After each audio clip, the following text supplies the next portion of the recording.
through the magic of the Cybernet Space Cube, the computer-enhanced podcast of the future. Transformers Slag Podcast. What's up, everybody? How we all doing? This Transformers Slag Podcast, our live stream main event. Kind of rushed this one quickly. Came home a little late. I'll let you guys know what that all was all about. A surprise closing of a Walmart in my old neighborhood led to some fruitful stuff, but we'll get into that in a moment. But I ended up getting stuck there for quite a period of time, and then we had a Gundam meetup and a lot of stuff. But how we doing? How we doing here? Who do we got in the chat today? Patrick Brown, how you doing? Joey's. We got James Hopkins. We got Flatline Girl, one of my patrons. Got Star Warrior, one of my patrons. We got Will Murphy. Horned Owl, what's up, my man? Who else do we got? Rudy Mac, what's up, man? I'll be seeing you in a few weeks. Secret Kingdom, how you doing? Prince of Phalanx, one of my patrons. Ashnud, how you doing? Cringe McCringle, one of my patrons. Want to make sure I don't miss nobody as we scroll through and everyone starts rolling in. T-Formers 2002, what's up? One of my patrons. Want to make sure I don't miss nobody. Everyone's slowly coming in now. Big Bot Bodega. We got Ninjatron. How we doing? So, my name is Proto Man, the face that runs this place. We're going to talk Transformers today. We got a lot of listings to cover, some stuff that we didn't cover on the news this week because so much was just rolling out from JT Prime 17. Michael Butcher, what's up, my man? And a lot of cool stuff that I picked up today. So, it's an interesting past 24 hours. So let's get into it. Cover the news. We'll rock out with the robots in the skies. And we'll take some super chats along the way and then some. Shall we? So first, let's start with the most important news. The news that you all want to know.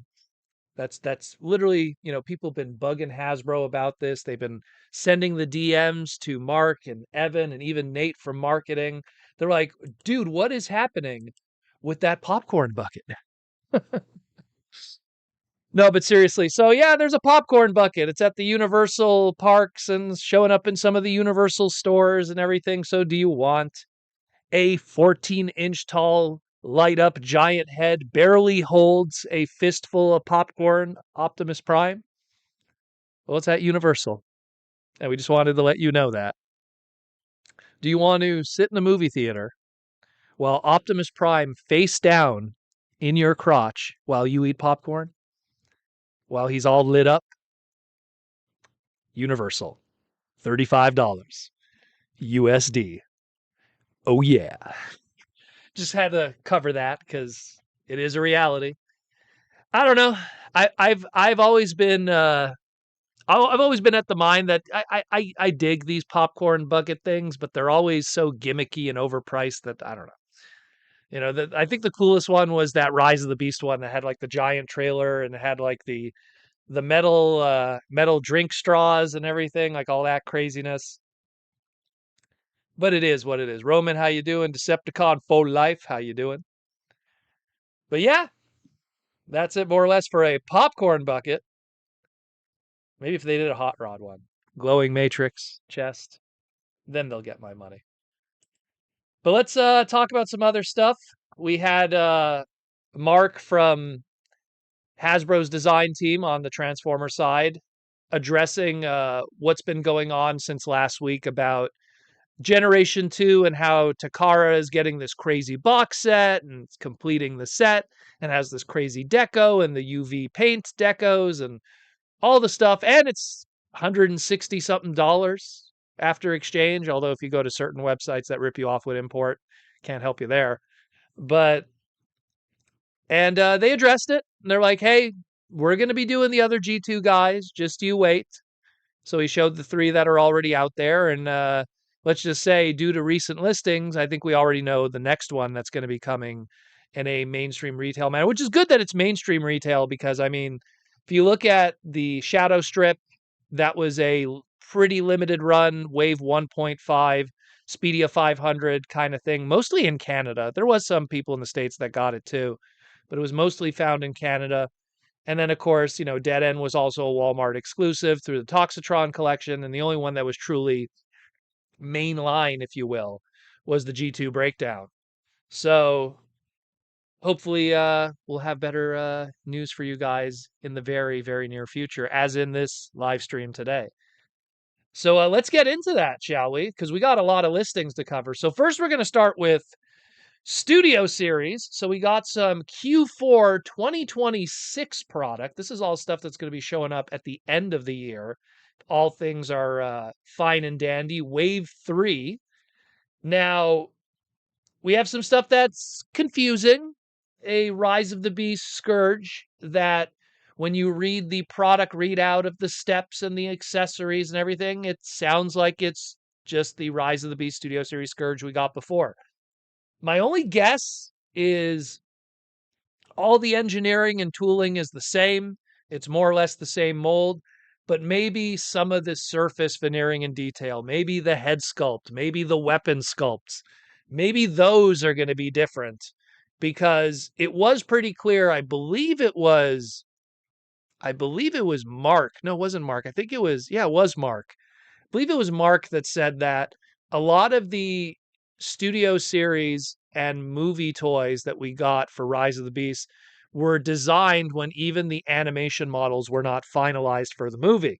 That's why there's kind of this, evolution of like Mirage, for example, in terms of toys and how he looks. And I think Scourge also was something that fell under that. Although the leader we got was pretty close, at least to my recollection, unless I'm missing something. So we'll see with that one.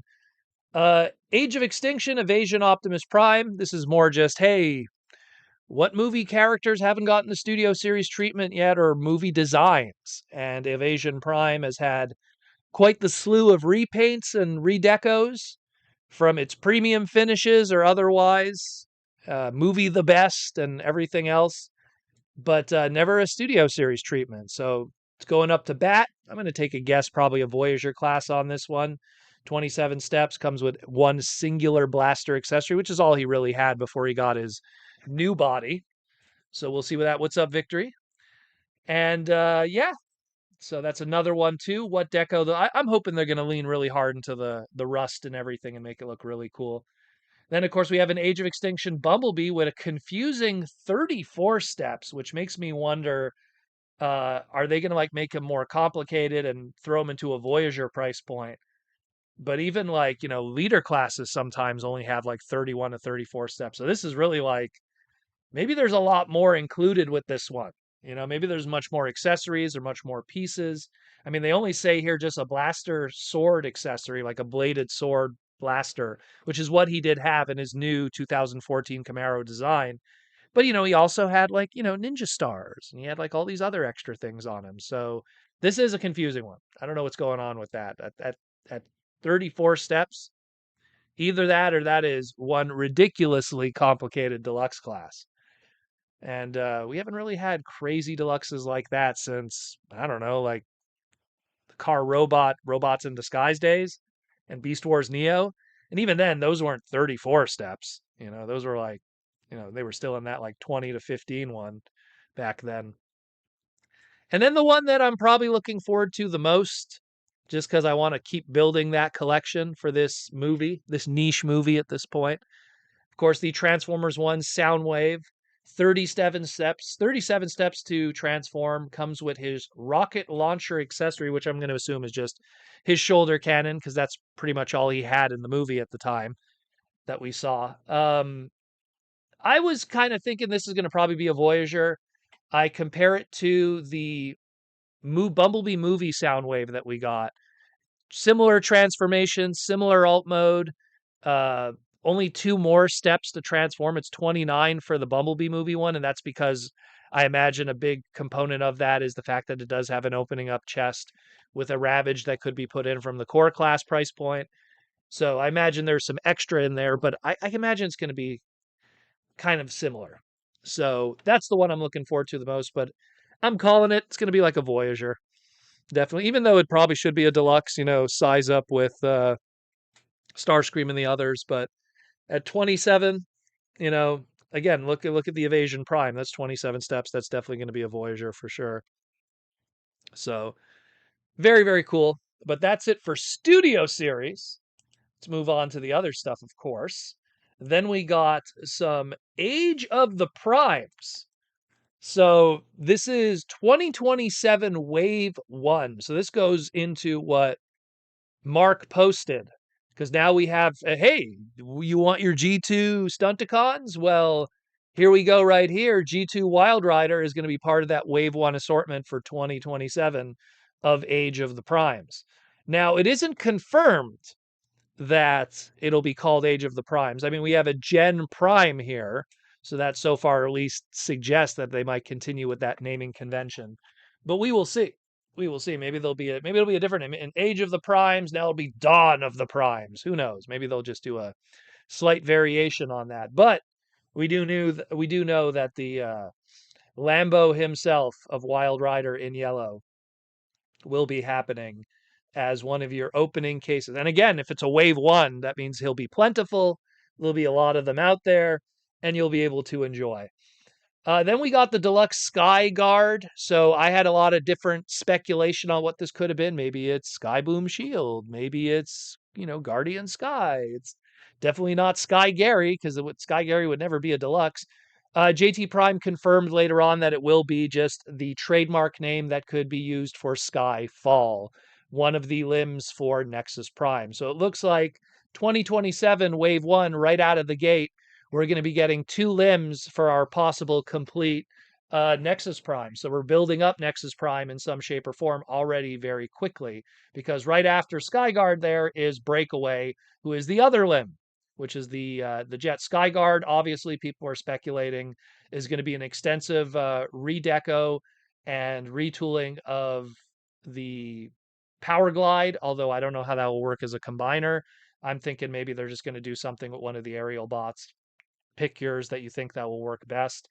And Breakaway, same thing, using one of the aerial bots, extensively redecoing it and retooling it, and giving it another Nexus Prime, aka Nexus Maximus limb. So that's pretty cool. Then, of course, speaking of limbs from history, Deluxe Class Alpha Bravo. Anyone from the old Combiner Wars day back in 2015, we have it's like, hey, we're gonna leave out one of your members for each one of your combiner teams and put a unique member, and Alpha Bravo was one of those cases. So we had Alpha Bravo, he filled in, obviously a way to put out that tooling for a future Vortex and Blades later on. John Warden and the crew pretty much going, hey, we'll do combiners, but we got to figure out a way to use all of this tooling forever.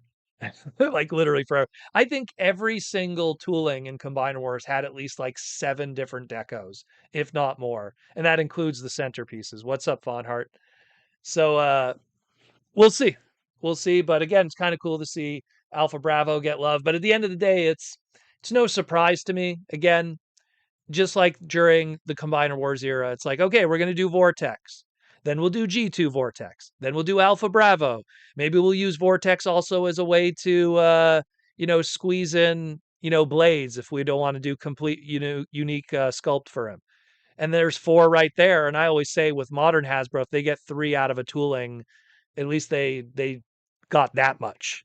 So then we go into the Voyager price point. Voyager Cyber Shark. We all know what's going on here. They're going to take, of course, our Skybite and finally bring it back to its original. Kind of ironic how this one works. Like, this was originally Cyber Shark. He started as Transmetal 2 Cyber Shark. And then Skybite said, hold my beer or hold my energon, took that color scheme, showed up on Robots in the Skies or Car Robots as Gel Shark. And then we totally forgot about this neon green madness ever since. And finally, the grand return of the Cyber Shark, if you don't count his original design from the Beast Wars reissues, which that thing ended up on crazy clearance and fell off the card back due to low QC of bubble and glue.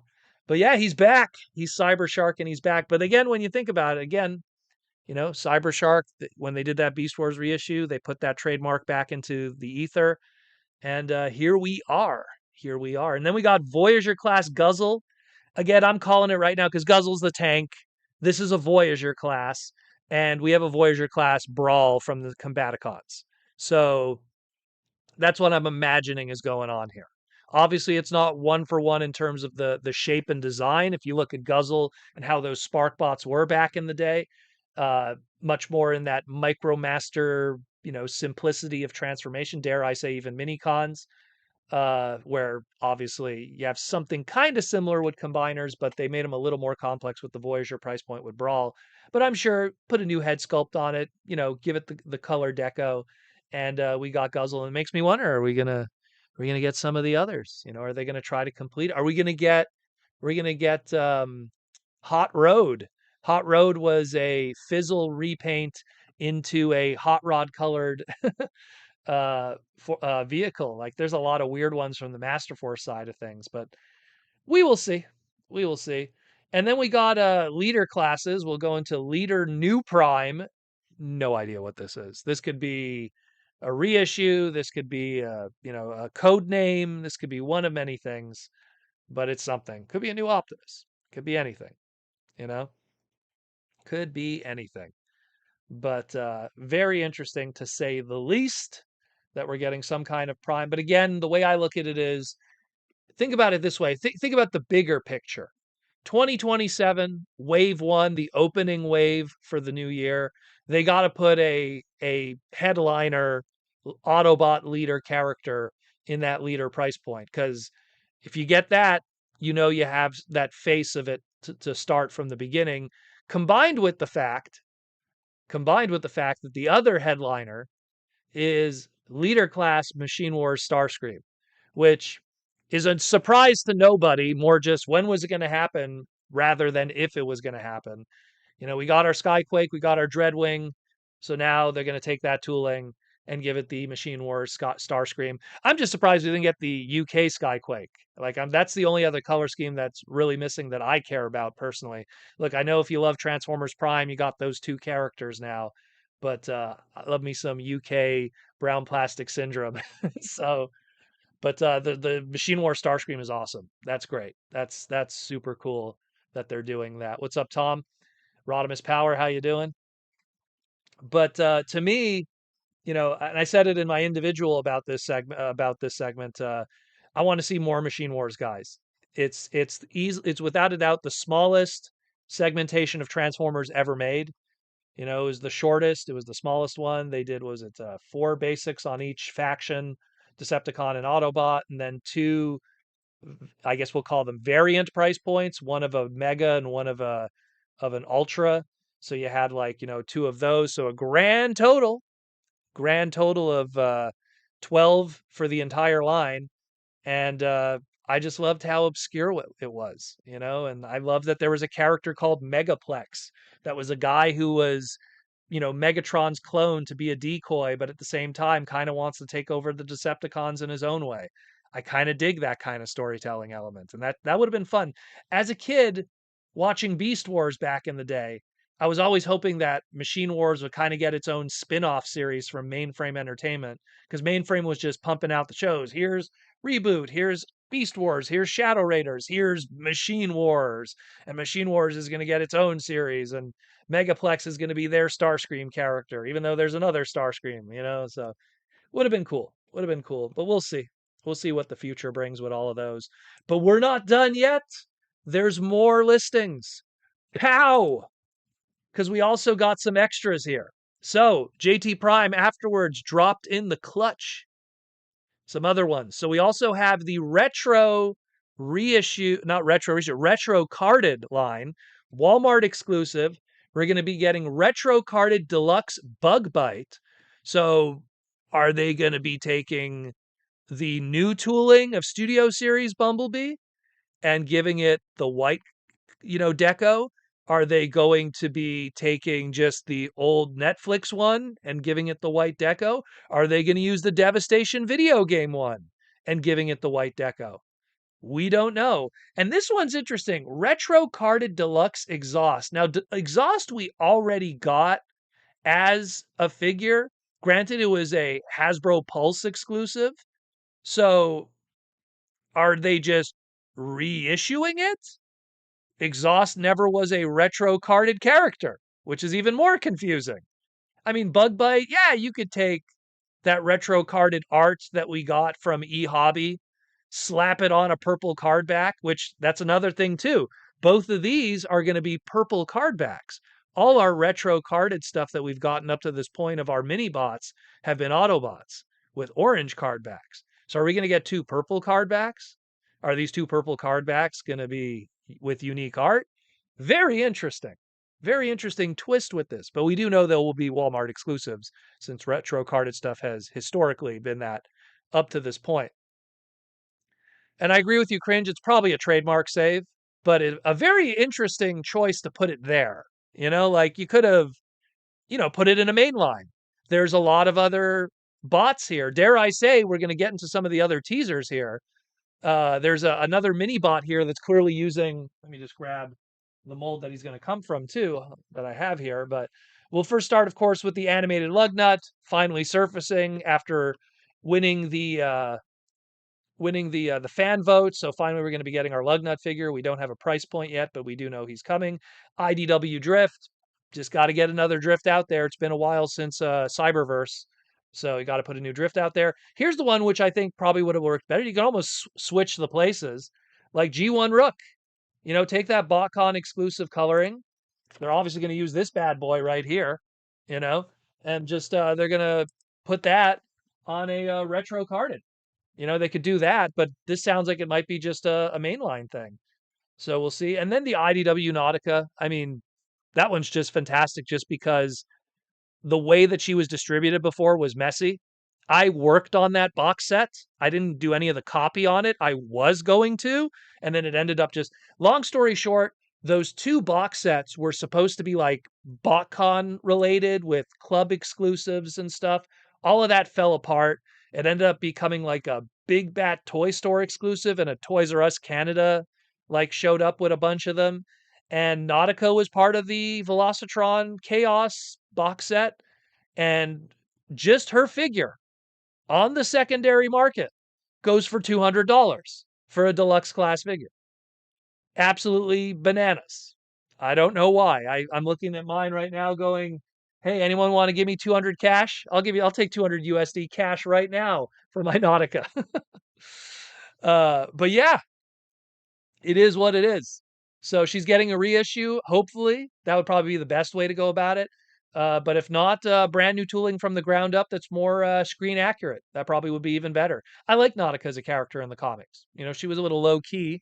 Reminded me a little bit of Hashtag from the Transformers Earth Sparkle show. So, I dug her. She was cool. In all the madness that existed, she was a ray of shining light in a lot of ways in those books. So I dig it. I dig it a lot. T4mers 2002. Finally, Lugnut. Make him massive. Yeah, he's got to be. I mean, if he's not a leader, then they messed up. But the sad thing is, what's the sad thing, though? What's the sad thing is I complain about the old Lugnut from back in the day, but that was a Voyager for back in the day. Modern leaders today are Voyagers of back in the day. So Lugnut's going to have to be a commander. That's the sad thing. He'll have to be a commander class because I'm looking at the old Lugnut and I'm going, I don't know. I don't know now. Now I'm wondering, that's going to be a tough one. That is going to be a tough one. Yeah, he's going to have to be like a commander because even a leader class today, man, some of those leaders that, and that Lugnut's chunky. So because he's going to be a chunky figure, that they're going to make him short as a leader just to make up for the plastic. So he's got to be like a commander class then. But if he's a commander class, what are they going to ask? We'll see. We will see. That's always the $1 million question, especially considering he's the fan vote winner. So are they going to really get behind the fan vote winner and make him a commander? Or are they just going to be like, here's your, oh my God, imagine if they make him a Voyager and he's just like a small deluxe at the end of the day. And that old animated toy still retains its value. Yep. But that's it more or less for the listings. Supposedly there's even more coming over the next week. So stay tuned for that here on the Transformer Slag podcast. When those listing drops from JT, we'll have you covered on that one and keep you in the know. But we're not done yet because also, You might have to bust out your VPN because when I talked about this segment, I didn't realize that it wasn't available in all regions yet. So, Icons Unearthed. This is a series that they usually done them in batches of 6 every season, and they focus on some kind of pop culture. It could be Star Wars, could be Marvel. And Icons Unearthed Transformers debuted just a couple of days ago. And it is a 6-part series on Apple TV, 45 to 50 minutes an episode. And it goes through more or less the extensive history of Transformers from the early pre G1 Diaclone Microman days to just before Transformers 1. And this was anyone who came to TFCon in LA and were like, hey, where's Aaron Archer? Like, why isn't Aaron with you, Proto Man? And I was like, oh, Aaron's busy on a secret project right now. Here's that secret project. He's actually working on one other thing too, but this was one of them. And because he was on that project, puts you under NDAs. You can't do any kind of, public appearances unless it's, because this was all working with Hasbro, working with Paramount. Uh, Quite an amazing uh, series of episodes. Margaret Loesch was there, who's super awesome to see. Like, Margaret is so important to not just Transformers, but the Marvel world. A whole bunch of the old marketing team from old 80s, Kenner and Hasbro was there. You had the actors, Josh Duhamel, Tyrese. Like, everyone was in this documentary, and there was a lot of really good stuff there that's uncommon knowledge, especially the Mysterion stuff. A lot of people don't know about the Mysterion origin and the merger with Hasbro and all that stuff. It's usually that's a piece of the old pre-Transformer origin story that tends to be left out a lot. And it was just nice to see that. I love that, Jim Shooter, he got to tell his story before passing away. Jim Shooter has always been a controversial figure in the Marvel world when you talk to people that worked for him. But Jim was a huge part of G1 in terms of its foundation. Heck, the name Optimus Prime, which came from Denny O'Neil, that he pretty much assigned to do. Denny O'Neil, who's like a Batman legend, if you know Batman. Like, lot of great stuff there. A lot of great stuff.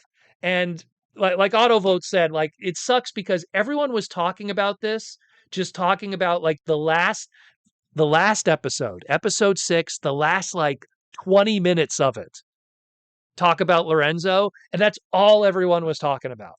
And it was just like, really? We're going to like just overshadow all the other insanely talented people that were in this, talking about all these great stories that are very not common knowledge. Like, I know this stuff, but it's not stuff that's out there. It's stuff that's not on the wiki.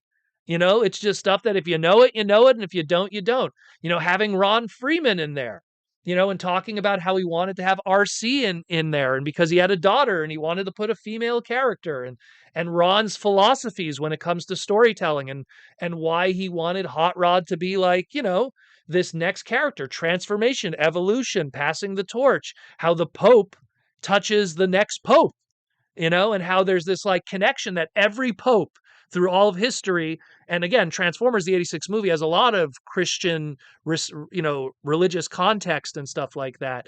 But it's like there's so much going on there. And I loved Ron Freeman's logic of it. And again, Ron and Jim, 2 guys that are no longer with us anymore, which is, sad. But it's like, to have like some of their final interviews before they passed, great stuff.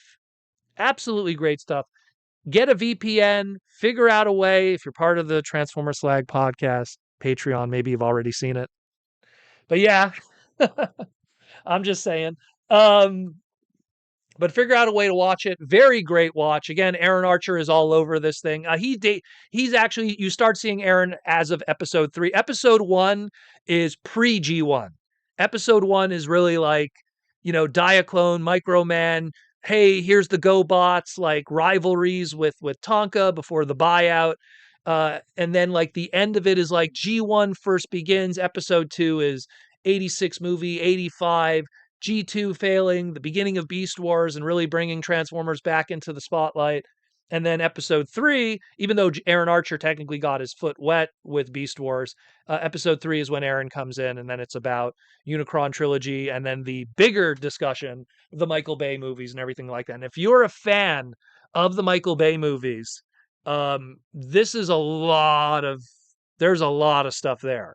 There's a lot of behind the scenes stuff with the Michael Bay movie stuff, and it's pretty unfiltered too. Like there's a lot of swearing and stuff, and it's great though. It's really good. Again, check it out. Icons Unearthed, Transformers. Aaron's in it.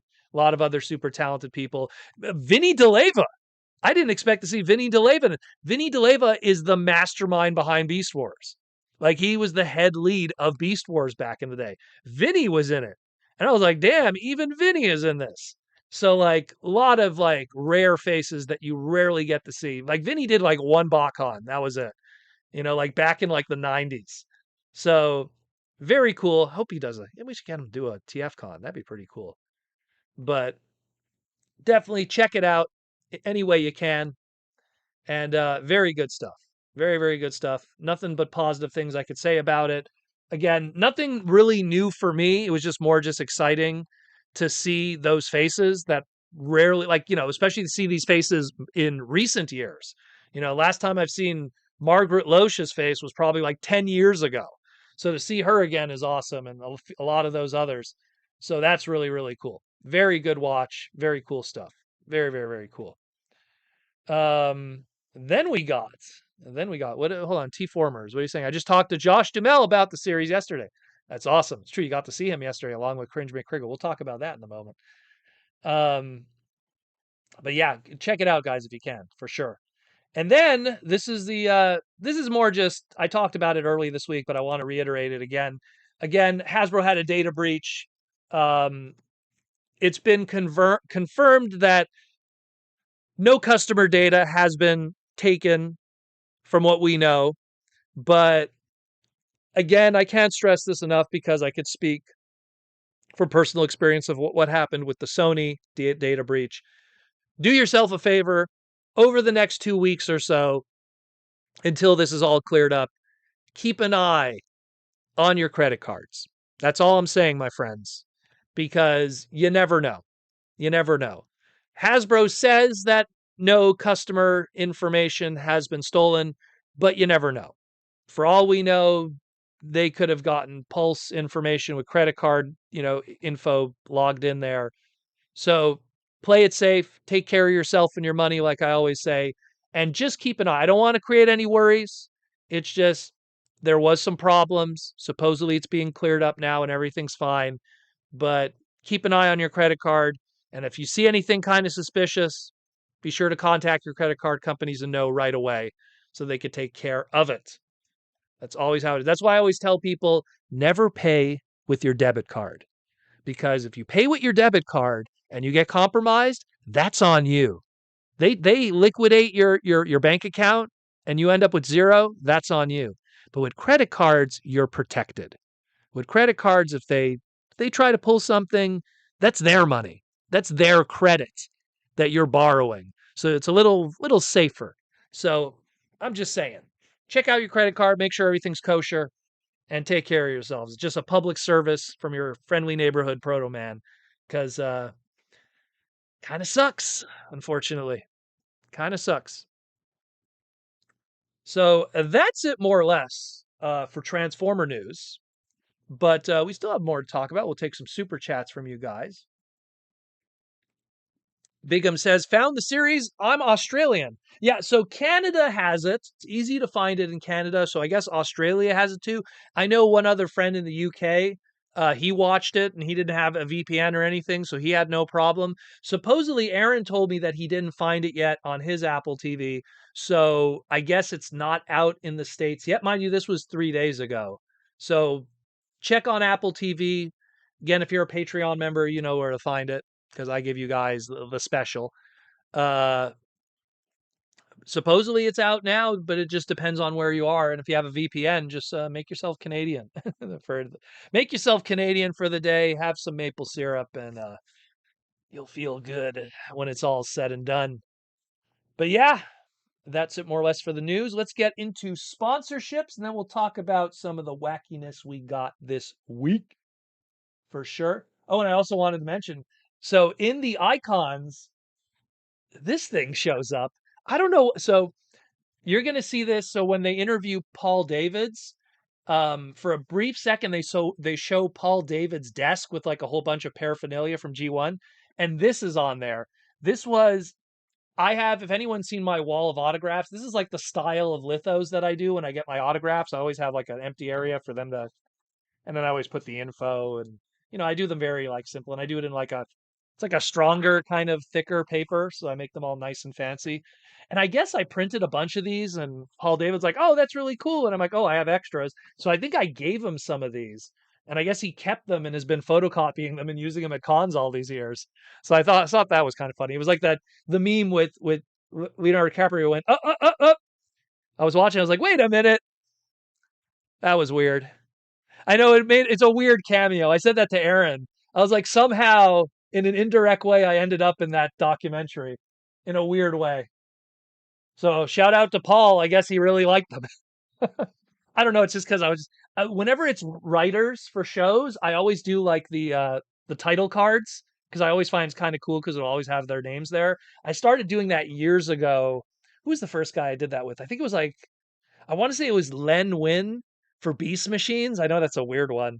I think he was like the first one I did that with because I was like, oh, there's not a really, when you do a like one of these things, what are you going to put the picture of Len Win who worked on Wolverine comics and stuff? Like, no, I'll put like, Beast Machine. I think he did a Beast Machines and a Beast Wars episode. He did like one of each, and that was it. And that was like, God, that was years ago. That was like Fan Expo 2010, a long time ago.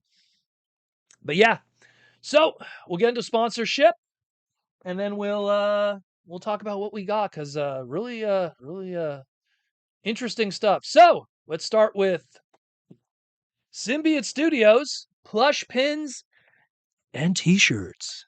Symbiote Studios is rocking their new collection. They will be at San Diego Comic-Con with a absolutely massive booth and a San Diego Comic-Con exclusive, which is probably going to sell out very quickly, and I apologize for that because it's a really good one. But it is what it is, unfortunately. San Diego. It's funny how the Hasbro plastic toy exclusives didn't sell out, but the Symbiote Studio Transformer plush exclusives sold out. But it is what it is. But hey, it's all here. Get all your Dinobots now. Get the shirts. Get the pillows. Get yourself a Shockwave, man. How is Shockwave not sold out? I love that Shockwave, but that's just me. And then, of course, you got the brand new Catnip Bravo Starscream. You got the shoulder sitter Laserbeak. There's going to be more shoulder sitters. That was, without a doubt, probably the most popular item at TFCon LA. That sold out in, less than a day. And then people were just asking, hey, do you have any more? Hey, do you have I think they brought like 300 units and they were just all gone. Like it was crazy. And then you have the Swoop, complete your Dinobots. They're all on the website right now. Go pick it up, symbiotestudios.com. The only official Transformer plush that you could rely on. There's technically other plush, but they're Japanese blind bags and they cost $30. But everything else, this is the good stuff. And they're huge too. Check it out, yo. Check it out. And of course, we got the My Little Pony. Actually, I want to show something too. I might as well. I want to give a shout out to, let me grab my custom one. So if you ever see Frank Turturro, he's the voice of Starscream now, especially for a lot of the Generation 1 stuff and everything. He kind of is the replacement for Chris Latta. So he made a custom one for me. So if you buy one, go up to Frank and ask him to give him the Frank treatment because Frank has facial hair and the mustache and everything. So that's how it's supposed to look. And that's the Frank custom. Get the tag on there and everything. Again, official. 100% official. Check that. Thank you, Frank, for that, for the custom. Very, very cool.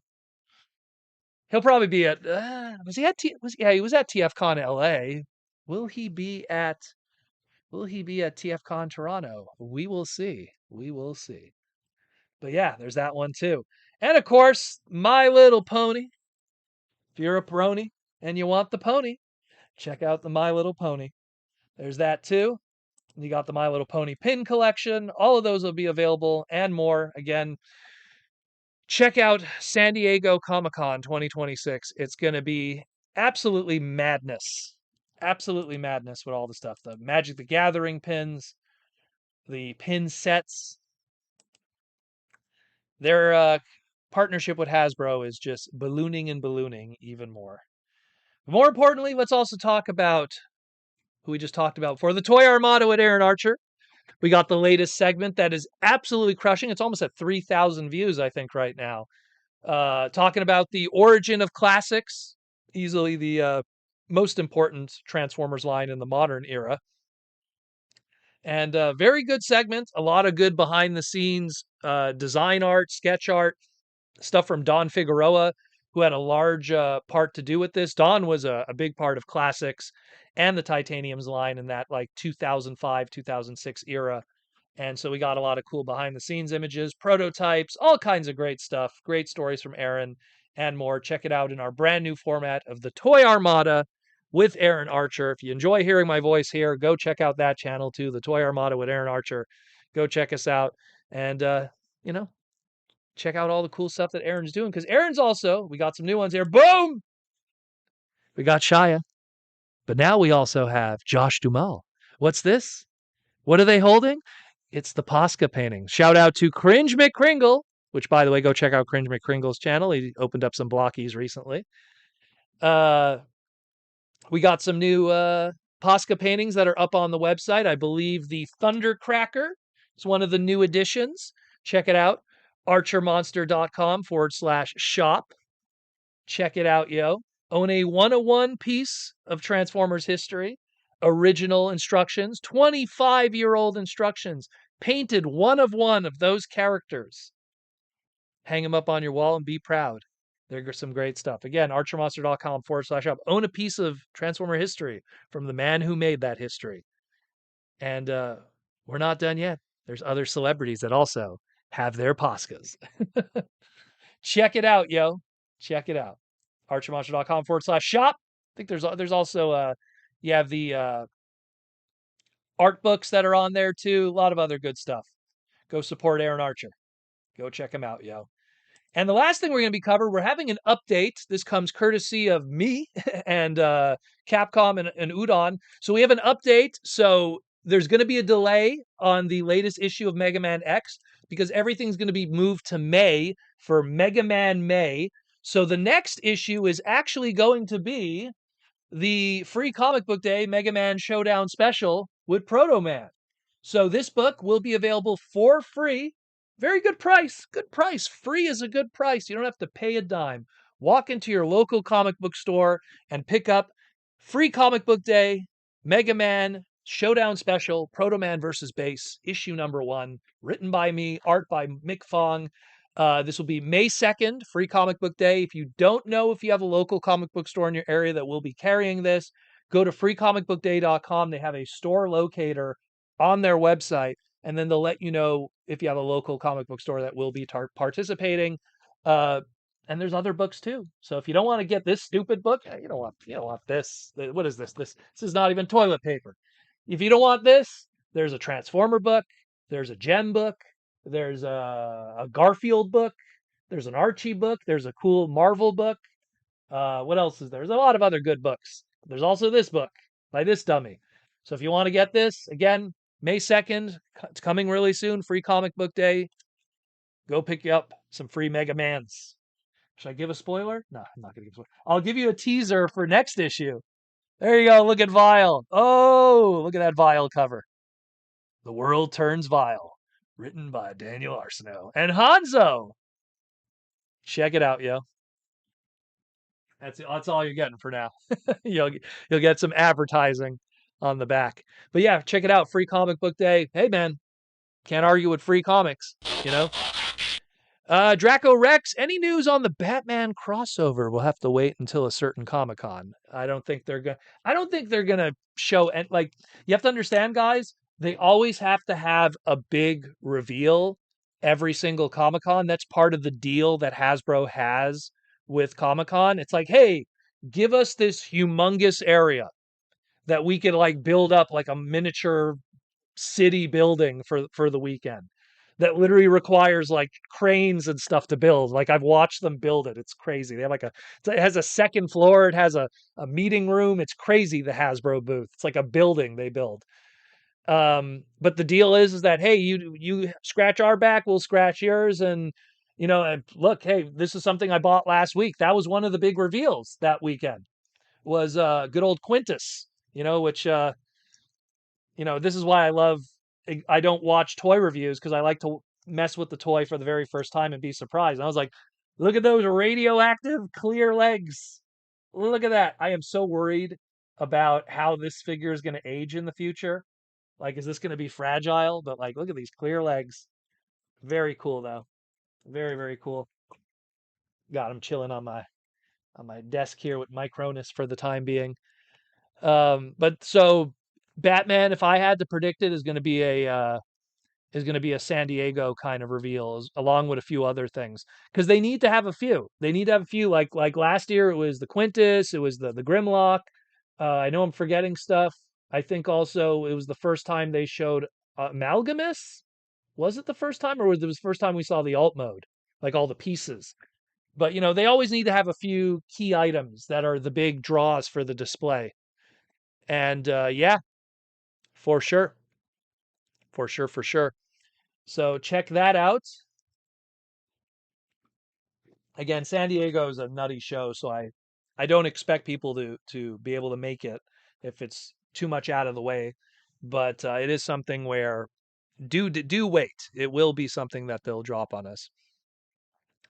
Ashnut, I wonder if they will continue with the football helmets. Well, I mean, that's something that I really hope they do. I remember reading somewhere saying they want to do all the teams, but it's something that I don't know. How many units do you have to make it worth their while? I mean, obviously tooling isn't an issue because they'll use the same tooling over and over, but to do the decos, like the only way I could think they could justify it is like if they do 5,000 of each team. I know that sounds limited because that really is. And just have it be like an endless stock that sits in each team's gift shop. Like they make a deal with the 49ers and go, hey, we're going to make a 49ers redeco, but you, the 49ers, have to guarantee that you're going to buy 5,000 units from us. And then that thing could just sit in your gift shop eternally until you move that inventory. That's one way to do it, you know? And I could see them getting away with it, I'll be honest, because a lot of those gift shop items just sit there forever. So we'll see. We will see. I mean, I would like a 49ers one personally. That's one I would like to have. But it is what it is. It is what it is. It's a complicated one because it's something where it's like, you're not selling that in Japan. You're not like, some Canadians like football. A lot of Canadians are indifferent about football. So also kind of a soft market there. Same thing like football in the UK. How many people are enjoying American football? So it's something that's strictly just that market. So to me, if you're going to force those units to be produced, have each individual team buy those units up front and have it be a gift shop thing. Now, if you're a completist of them, that might suck because then you have to like go to every gift shop to get them or have someone who's a local buy it that way. But I think that's the best way that it could probably happen because to do all those teams and make them all be in retail, there's going to be some duds. There's going to be some dud teams that no one's going to buy and then retail has to eat those costs. So that's a tough one. Where if you like, I don't know, let me think of a dud team. Let's go with the the Bears, right? The Bears haven't done well in a while. You go with the Bears. It's something that could at least sit in a Chicago Bears gift shop for the next 10 years. And sooner or later, every Chicago Bears fan and kid will buy one, and at least those units will move. The Browns too. That's another one. Yeah, Browns also.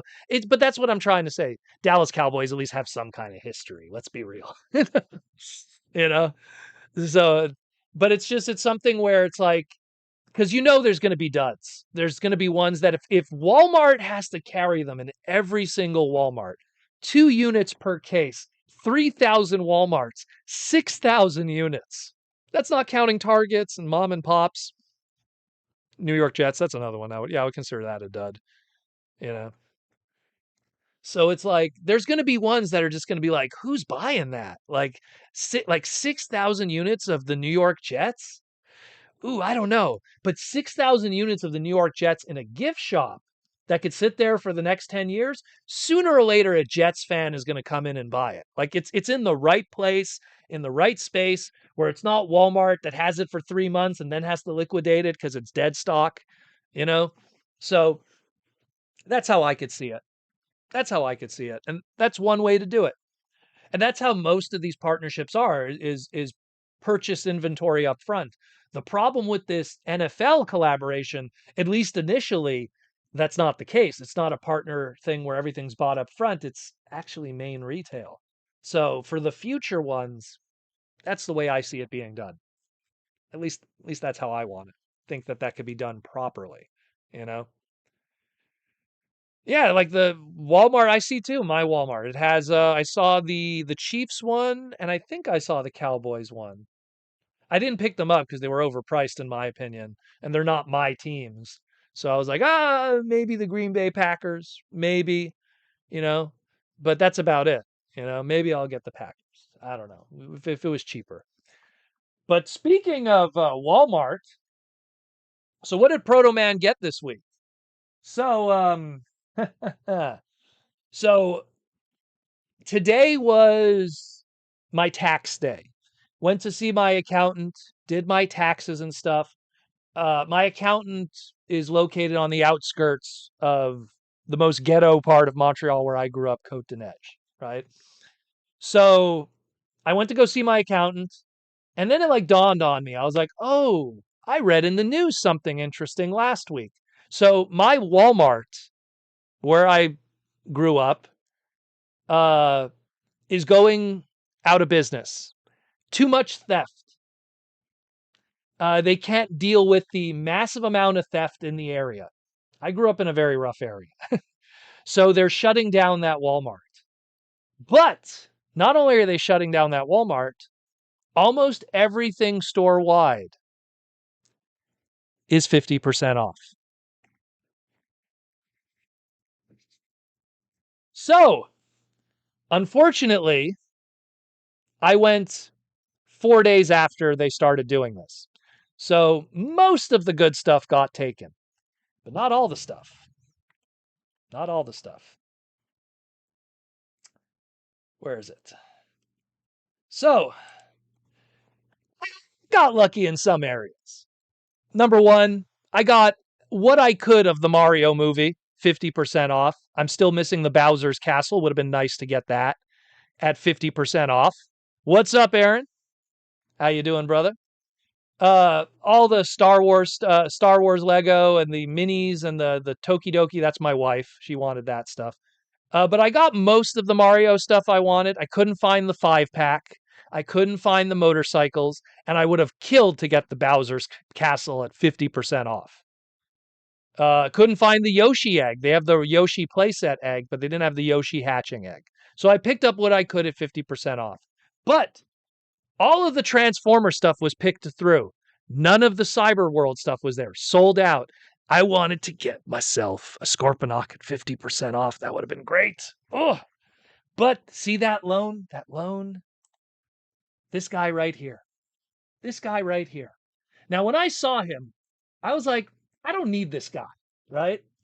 Because I have this guy, and this guy is practically this guy. It's practically the same toy, right? But I was like, this is old stock. This is old capsule stock. And 50%. You know what? Threw it in my carriage because my carriage was filled with all the Mario stuff. I'm going to go scan it. I forgot to do the slide for this, so I'm going to show you. So just a reminder, if your Walmart is going under,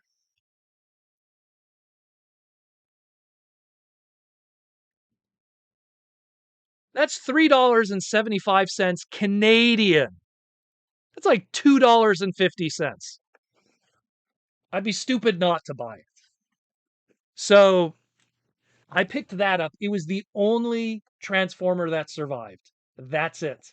That and they had a couple Swapticons, but even at 50% off, I couldn't justify buying Optimus Prime and Ultra Magnus Swapticon for, I think it was like $6 Canadian. I was like, no, thank you. So I'll buy that for $2.50 USD. I don't know. So that was the only big Transformer find, though. But otherwise, it was the Marios. That's what made me happy.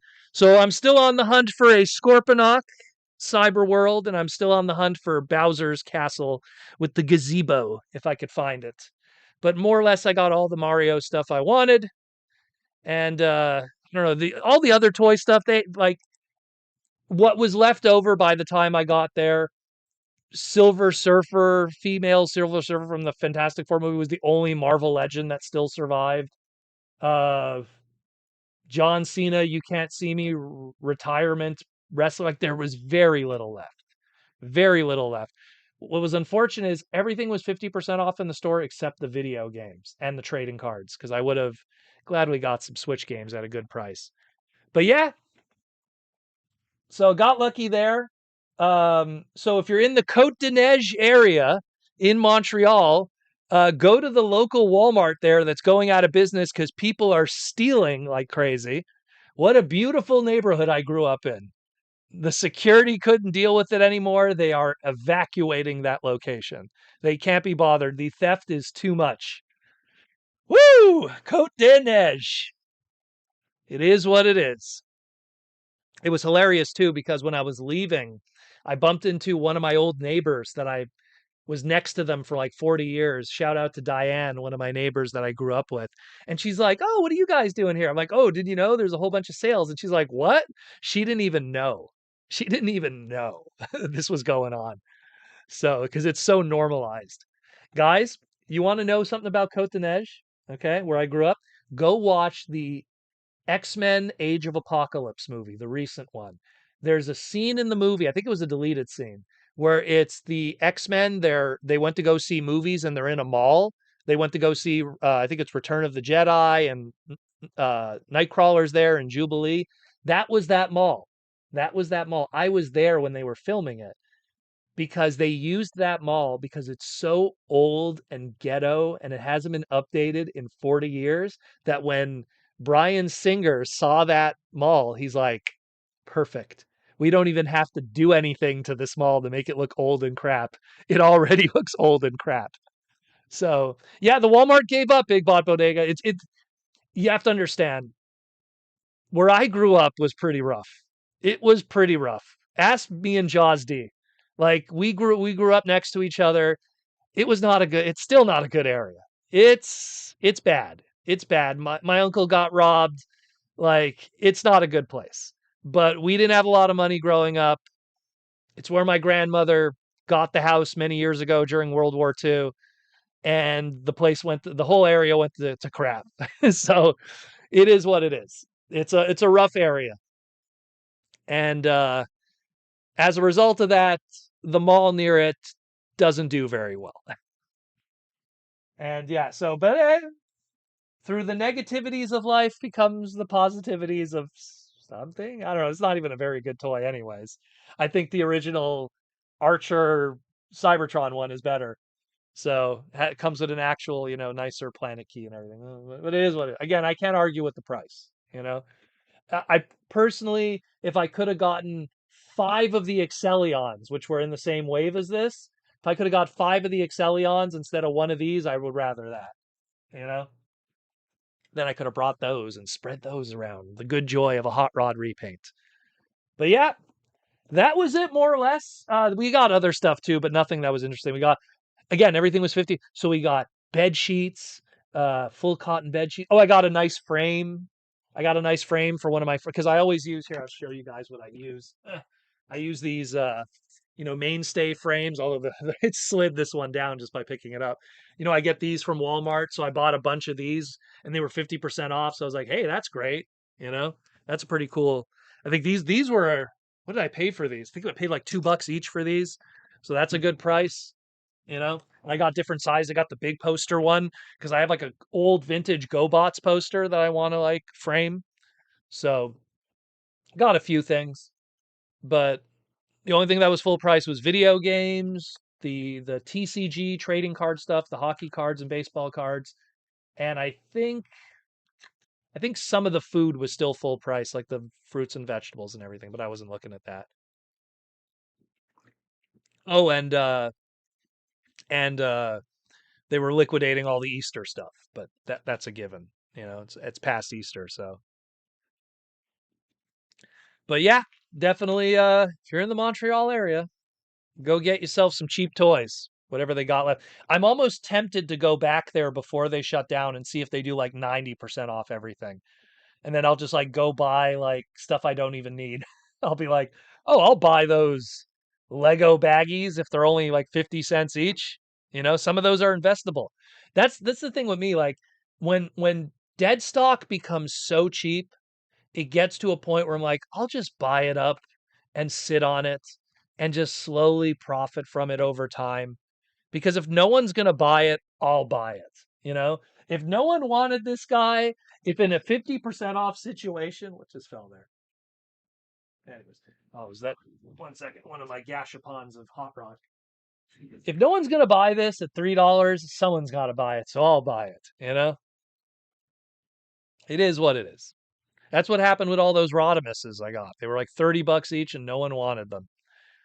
So I was rescuing them. Clark Clint Proto, I've been wondering this for years, but where did the original Transformer sound effect come from? They actually talked about it. In the Icons documentary.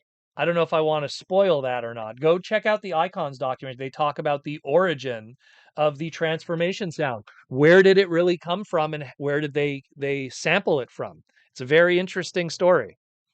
So again, check out that Icons documentary. But yeah, if they do 90% off, then yeah, I'm going in there and I'm buying up a bunch of stuff. Like, I left behind so many Mario figures because I was like, okay, like, $7 for their deluxe Mario figures, that's not bad. But I'm not buying a bunch of them to resell. I'm just buying a bunch of them for myself to keep. But if they end up being 90% off and I'm buying Rosalinas for $2 a piece, I'd be stupid not to. You know, People had their chance at full price. Then they had their chance at 50% off. At that point, it's not scalping anymore. You had your chance. Now I'm swooping in. You know? Prince and Phalanx 59 with the $5 super chat. JT Prime 17 listed. Transformers Shattered Glass Starscream and Earthrise Runabout getting reissued. Well, is that Starscream going to be suffering from yellow plastic? Some yellowing? Is it going to have the UV issues or photosensitivity, as they like to use the technical term? So we'll see with that one, because that figure had a lot of problems. Yeah, it was Nelson Shin, I believe, that said that. You're right, T-Formers. But I don't want to spoil it. Go check out the segment. Very, very cool. Again, there's a lot of uncommon knowledge that was in there, like stuff that you don't find online that was talked about. Flint Dilly's in there. Very good. And of course, Aaron's in there. How could you? Every time you see Aaron, you got to take a sip.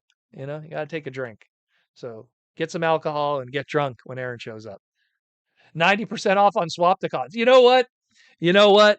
T-Formers, if Swapticons were 90% off, then I'll pull the trigger. I'd buy the Beast ones. I'd get the Tigatron Cheetor 2-pack. If I see that one, I'll buy it for like $1. Why not? Why not? I'll do that for sure. Big Bot Bodega, I picked up a Nemesis for a friend at GameStop. Also found Nexus Prime in the wild. Really, Nexus Prime already in the wild? Well, I'll be damned. So soon. How many am I missing? I am missing of the 13.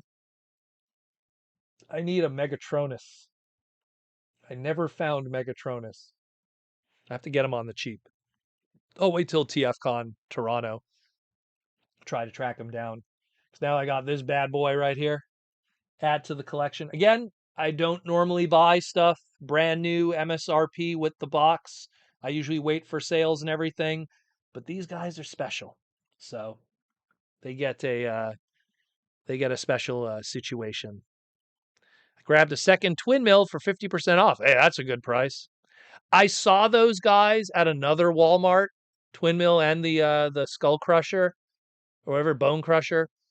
Um, but they were full price. They look cool. They remind me of like, Alternators Juniors or the Alternities that they did back in the day.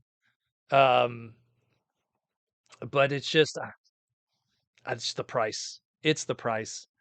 Like again, I'm very frugal with this stuff. I have a lot of different hobbies of stuff I collect. So I like to, if I could get like, think about it, right? Like just this image alone, right? Think about how much I saved just on the Mario stuff at 50% off. And then her with the mini brands, she likes her mini brand masterpieces. Those stupid things are like 15 bucks a piece. So luckily they were 50% off. So she likes that blind box stuff. Ugh, blind box, but she likes that stuff. So she picked that up. She picked up the Lego stuff. The Lego stuff was cheap. It was $1.50. All of those books were $1.50 each. So from her logic, she's like, wait, you get a minifig for $1.50? That sounds great. So, Ashna, do you see the Tron prices? They are crazy. Yeah, you know what though? To be fair, and this is what they should have done to begin with, though. Like they should have just done Tron, mainline retail. That's it. None of that stupid HasLab stupidity. So, but it's expensive because it's the likeness of the actors. I imagine that's probably what's going on there. You know. It is what it is. Joey's can't wait for the red twin mill. Yeah, man, that one's going to be sexy. Some hot rod action there. Repro labels or toy hacks, whatever you want to call it. It's going to probably make some flames to put on there.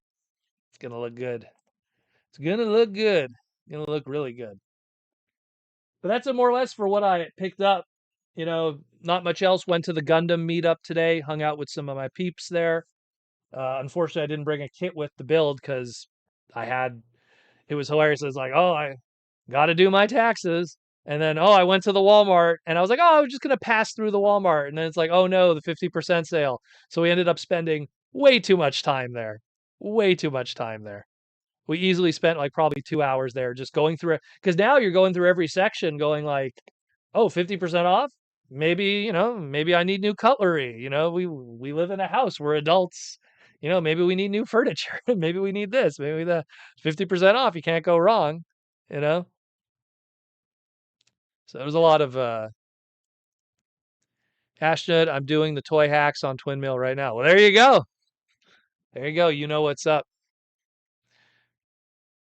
I'd buy cheap Swapticons of you if that ends up happening. Well, again, the sad reality is they had Swapticons there, but they were 50% off at $7 Canadian, $7 or $6 Canadian, something like that. And they only had Optimus Ultra Magnus. Now, I'm probably going to go back next week. I'm going to wait a week from now. But what is going to be left? I don't know. I don't know. I'm hoping again for like the Mario stuff. If I could get some of that really cheap, you know, get a Rosalina figure. I don't mind buying certain figures and like sitting on them for a bit. Like, oh, I'll get this Koopa Troopa, or figure and sit on it for like a year. And then you come back to it and then, oh, went up like 200%. But only when it's like ridiculously cheap. When your investment is nothing. Like I have a local supermarket here called Maxi. I believe they call it Loblaws in the rest of Canada. It's a Quebec thing. And they'll buy toys during the holiday season and then they just sit on them afterwards. And what happens is at some point they get fed up and they just liquidate them and they put like a red sticker on them when a price.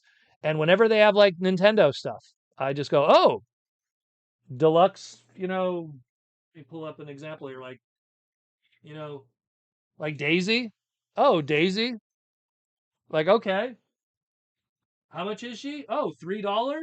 Okay.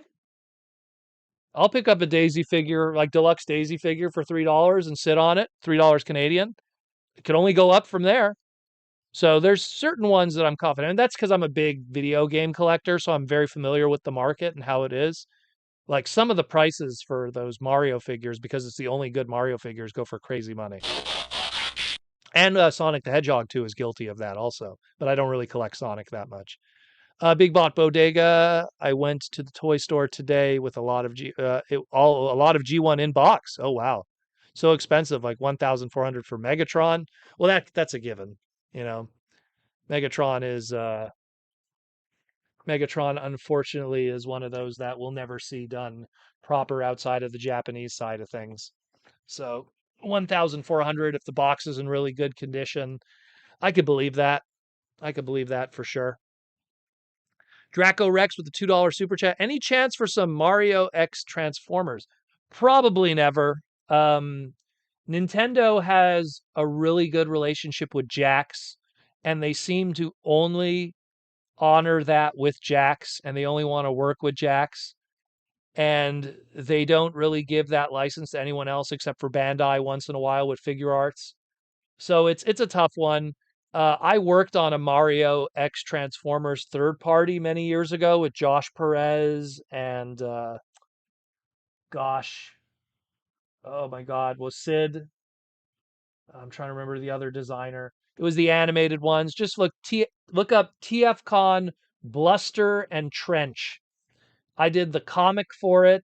Josh Perez did the package design for it. Sid did the design, like the engineering for it. I did the copy. Closest we'll ever get to a Mario, Luigi, Super Mario Transformer thing. And it's technically also animated toys, so they're pretty cool. If you could find them for under $100, they're worth it because those things were $90 Canadian back then. So with inflation today, they'd probably be like 120, $130. So if you could get them for under 100, you're doing good. Doing better than I did. Ashnud managed to grab a second Hot Wheels Optimus cab for only my local grocery store. That's a cool one. I'm trying to track down some of those movie ones. Those ones just kind of disappeared. They just like showed up and were gone just as quick. Pretty decent though, some of them. Joey's plenty of decent quality knockoffs of those on eBay. Which one are we talking about? We're talking about the Mario ones? Which one are we talking about? They made bootlegs of the Mario Transformers? Did they? The Bluster and Trench? Did they do bootlegs of it? All I know is they did the TFCon ones. I think they made like 150 units of that. I wish I could reach over and grab them, but they're in the display, and I'm not gonna go whip them out of the display. But they look really cool. Really, they made bootlegs of them? That's crazy. Let me take a photo of it. I'll show you guys. Hold on. I think I could zoom in on it. It's the TFCon display of all the things I worked on throughout the years. There they are. And that is also a very blurry photo. Everything in that photo I worked on at some point or another in third party. So there's Bluster and Trench. Zoom in better on those guys. There you go. They're pretty cool. They come with a wrench and a plunger. They transform into Huffer and Huffer and pipes. Because Derek Wyatt based them on Mario and Luigi. Because Derek is awesome. T-Formers 2000 Plus. You have both the G1 and the Mario versions of that 2-pack. Yeah, and I remember years ago talking with Sid, and I was like, if the Mario and Luigi colors sell well, you could do Wario and Waigi. Then you could do Fire Mario and like all foily colored, Starman Luigi. Like the sky was the limit because again, when you're talking third party, you got to milk those molds, make it worth your while. But they just did the two color schemes and that was it. And then they kind of just folded. Because at the time, animated wasn't like popular in third parties world. They were popular with the mainstream, but third party it was like, oh, $100 for two deluxes. I don't want to pay that. And unfortunately, it was what it was. Horned Owl got wave 2 of Blocky's wheels. They're so damn good, replacing some of my Hot Wheels in my display with them. Yeah, man. Wheels are where they at. They're where they at. It's something where I can't wait until they go outside of the IDW designs. Like, imagine if they do like animated. Imagine if they do like Unicron trilogy stuff. Those would be so cool. Like a Unicron trilogy diecast Armada Hot Shot. That'd be so cool.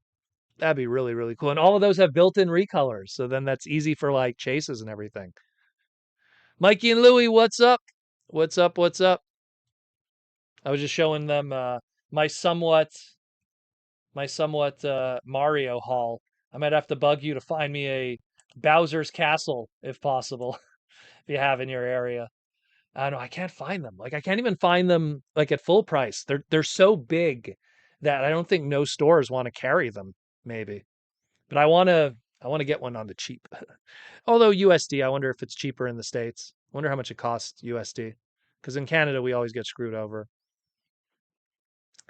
T-Formers 2002. So got to pick up my Blockies wheels. Wave 2. Yeah, they look great, man. They look great. I have to get vanilla hot rod. I ended up getting the shattered glass lost light colors. So I need to get the vanilla colored hot rod when I get a chance. I'm sure someone has a bunch of them. On the E of the bays. Michael Butcher, Proto, do you have any of the live action NECA TMNT figures? I have only Super Shredder. Um, I love Super Shredder. I like this is how much I love Super Shredder. Like I literally have on my desktop. As a kid, I thought this was the coolest figure ever made. I remember there was this kid, I think his name was Matthew. He was a grade below me. And I remember he came to school with this, and I was like, "What is that?" And he's like, "It's the Super Shredder figure." And I was like, "They made a figure of Super Shredder." I think I was in grade 2, grade 1, shows how old I am. Um, and so when they made the NECA one that's like much bigger, I was like, I gotta get that. So I picked that one up. I never got any of the others just because I just don't have the space for it. Like I have a pretty extensive TMNT collection, but it's mostly vintage and it's mostly Japanese. Like I'm like, okay, if I'm gonna collect TMNT stuff, I'm gonna get the weird stuff. I'm gonna get like the Japanese stuff, the weird variants of stuff, Korean exclusives. Like I get that kind of stuff. So Mario Castle is like 35. It's not the Mario Castle, it's the Bowser Castle. That's the one I'm looking for. If it's 35, the Bowser one, that'd be pretty good. That's actually not the new Bowser Castle is 40. That's actually not bad. So in Canada, it's almost $75. So that's like almost double, and that doesn't make sense with exchange. I might have to bug you for that. you know, might have to bug you for that. What are you saying here, Ninjatron? Playmate Super Shredder is such a cop out, just a wacky action shredder with new armor. Well, I mean, to be fair, I'm pretty sure when they were designing Super Shredder, like when they were filming, they probably didn't have a final design. They had to make those toys way in advance. So that's what I imagine. They probably had a sketch. You know what I mean? They probably like drew a sketch or something. And they didn't know that Kevin Nash, the wrestler, was going to wear all that armor. So they didn't realize how elongated. Keep in mind, Kevin Nash is like 6'11". It's almost 7 feet. That guy, especially when he was younger, much taller. He was a former basketball player. So it's something where I'm pretty sure they didn't realize who was going to be putting on that armor that would elongate that design. But I mean, I still think the figure is awesome as hell. Just all those spikes and the helmet. I think it looks cool to me. But again, maybe I'm just easier to please. But I love it. Love it. That's the only one. Again, of newer TMNT stuff, the only stuff that I really got is they did a whole bunch of different slashes throughout the years. So like they did like the NECA cartoon slash, they did the video game slash, they did because I like Slash too. He's one of my favorite characters, and I believe it was Entertainment Earth did a crazy clearance on a lot of the NECA stuff in Super 7, and I just swooped in and bought it all. Again, all on sale. I'm not big on paying full price. I'm kind of very picky with that. So it's like if I'm going to buy these guys, I'll buy them 50% off. So yeah, Nash came late in on the process. Well, there we go. There we go. So, but yeah, I have that one. I have the Super Shredder one. I can't think of any others I have. I'd love to have like the full set, get a nice Raph, Casey Jones, you know, have that first movie. I'm surprised they never made a Vanilla Ice. I know it's probably a likeness issue, but man, how did they not make a Vanilla Ice figure yet? But I definitely just the first two movies, get those, but expensive, expensive. You ever play the new TMNT Magic stuff? I have the pizza box booster box. That's it. I didn't get any of the others. I do want to. I'm waiting. I always wait when it comes to Magic sets. I wait always like 2, 3 months after they come out, and then I go and I just buy the singles I want because it always happens where like a set comes out, the singles like have a high market value, and then after a couple weeks, everyone's open boxes, the population is oversaturated, and then I just swoop in and go, okay, I want this, and this. Nothing. The cheapest time to buy Magic cards of a new set is always like a couple months, and this is not like new information. This has been historically true for years and years. Like when Brothers War came out and they had all those Transformer cards, like you could have bought them day one and you would have been paying like 10 times more of the price than it would have been if you like today. If you could buy those cards today, with the exception of the rare Chase Foil Shattered Glass, but all the others, you could get 90% of those cards you could get for like under $2 each. Some of them might be a little more because of maybe demand, like an Optimus Prime or a Soundwave or a Megatron. But overall, like no one cares about those cards. You could get them relatively cheap. Where like when they first hit, and I was looking at those prices, like what? Shattered Glass Optimus Prime, $40? Yeah, I'm gonna wait. And that's how it is. I'm not big on Commander. I have a Commander deck. I just don't really play Commander. I like sealed. I like limited. I like old school. I'm not big on Commander in general. I have a Commander deck just because if I have friends who are like, we have to play Commander, I'm like, okay. But I'm not big on Commander. I was going to make a Commander deck based around Shatterglass Bumblebee. And then I was going to do another Commander deck based around Shatterglass. Oh, Mick Tankies, what did you do? I was going to make another Shattered Glass set based around Shattered Glass Cyclonus because of the Rodimus colors. Look at all those people. Thank you, McTankies. Megatron In the must be clutch. stopped, no matter the cost. My goodness. Prince and Phalanx got one. Anyone else I know? Ninjatron still didn't get one. Megatron must be stopped, Larry got one. no matter the Larry, cost. you're in the chat. You didn't even say hi. Oh, what's the funny thing too? It's going to expose some of the Hasbro people, maybe, because one of the Hasbro people's names got. Stopped, no Oh no! cost. You guys could probably guess who, but one of our Hasbro individuals got membership. I don't want to say who. Megatron must be stopped, no matter I don't want the people cost. bugging him. So many. One more. Here we go.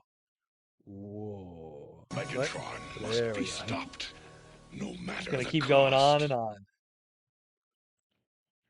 Thank you for the gifted YouTube memberships, Mr. McTankies. You are ever so awesome, and I'm sure one Hasbro person and I believe two of my patrons are grateful. When he gives those pays for everyone, congrats. Yeah, man. Very nice of him. Second bottle of water. It's been a long day. But yeah, I did my taxes, did some grocery shopping, did a whole bunch of toy shopping unexpectedly. Checked out a comic store, which they didn't have anything that was also in the area. I just swung by it quickly. But shout out to Cosmic Comics. And then I went to Operation V, the Gundam store in Montreal. Had a little Gundam meetup there. Unfortunately, I didn't bring anything to build because it was all last moment, but just hung out with my peeps there. Shout out to Lou, Ernesto, Young. I don't want to forget anybody. Anis, Teddy showed up at the end. Who am I forgetting? I hope I don't forget nobody. Oh no. Why am I blanking? But there's a bunch of dudes. Shout out to all of them. Stayed until the store closed, pretty much. Great store, probably the best Gundam store in Montreal for Gundam kits. Operation V. If you know, you know. Joey was gifted a membership and went to NinjaBot, not Ninjatron. Really? It went to a Ninja Bot, but not Ninjatron? What? What the hell? You know what? It's weird, cringe. It's like someone told me it might be because you turn it off. That's what someone told me. Like you could turn off getting gifted memberships, which who would turn that off? I guess you would turn it off if you don't want people to find you, I guess. I don't know. Rodimus Supreme got one. Rudy Mac. I think Rudy Mac already had one. Yeah, again, see, Ninjatron didn't get one. That's hilarious. Mick Tankies, I got a complete Ben 10 collection a few days ago. I'm rewatching it currently. Like the TV series. Does that have the Derek Wyatt season? When Derek worked on that show and put a whole bunch of Transformer homages in the episodes? That was hilarious. Like that was like for like a good like I remember like Derek worked on the show for like a good year and a half and he like deep dived into Ben 10. And then he sent me a text message and he's like, I'm in a booth with Judd Nelson. And he sent me a picture of Judd Nelson recording his lines for some character in Ben 10. I don't know who. I don't know Ben 10, unfortunately, because he knows me with my hot rod. So, but yeah. But it's funny too, because rest in peace, Derek. But I remember Derek's like, yeah, man, people say I was the worst artist on Ben 10. And I'm like, I don't know. I don't watch Ben 10, so I can't give my opinion on that. But that's what people kept saying. Mikey Louie, ninja hiding skills are still strong. Yeah, maybe that's what happened, Ninjatron. You move so fast. Yeah. T-Formers 2000 though. Ninja said it depends sometimes on having a business account or something. Interesting. I don't even know what my account is set at. Is that how it is? Yes, I have a brand account for some reason. Interesting. I didn't know that. What is my account set at then? I don't know. Very weird. Very, very weird. It's okay, Ninjatron. You get special treatment anyways. The TV series. Okay, so it has the Derek White episodes also. Okay, cool. I never watched it. I know that I had a friend who collected like the watch and the pieces that go in it or something. But I never watched it myself. They had one cool figure. They had like a guy in a green jacket with a popped collar. I was like, oh, that figure looks kind of cool. One of the human characters. Again, I don't know who it is, so I'm probably butchering it. But Ben is a good show. Have been really good live action. There's live action movies of Ben 10. I missed that. I didn't know that. That shows how much I know about Ben 10. Even though good old Derek worked on some of it. He worked on that, and then he went on to work on Scooby Doo afterwards. I think that was his timeline. It was animated, Ben 10, and then Scooby Doo. I think was his last project. That was the order. I think there was something in between too he'd worked on. What Gundam kit you're wanting to get next, Proto?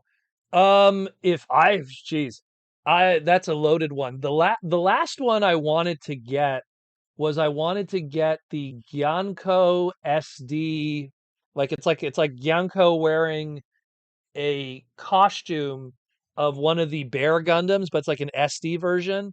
And I was gonna pick that up when I was in Japan, and for whatever reason, because model kits take space, unfortunately, um, like it's a box. So I was like, ooh, suitcase space is small.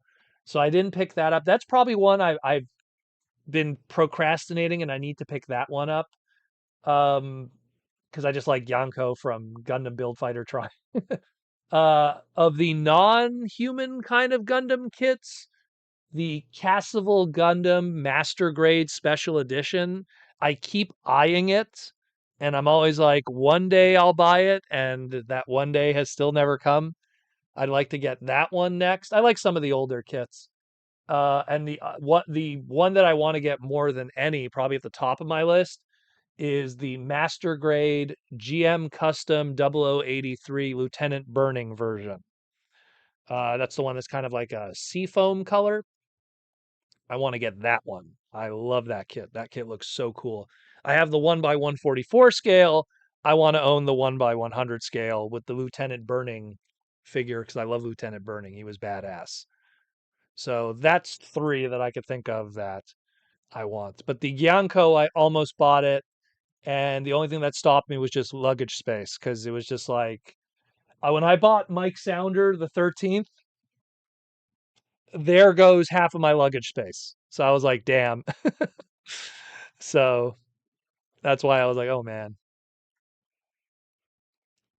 Uh, there was 2 Cartoon Network movies. Oh, okay. I don't know, I'm so ignorant of Ben 10. I apologize. Like I only know Ben 10 because of Derek Wyatt working on it, and he would always cue me in on what he's working on. It's like, oh, so and so's in the studio today doing recordings. Oh, that's so cool. Joey's with the $5 super chat. Model kits take less space if you build them. Had good motivator for me to clear my backlog. Well, that's the problem is that like when I bought some other stuff, I was just like, yeah, that is true, but I don't have time. Like in the evenings, I would, and keep in mind like your body's messed up because of the time zone, so you're already trying to reset your clock. But in the evenings, I would just spend it walking around Akihabara, just enjoying the vibes.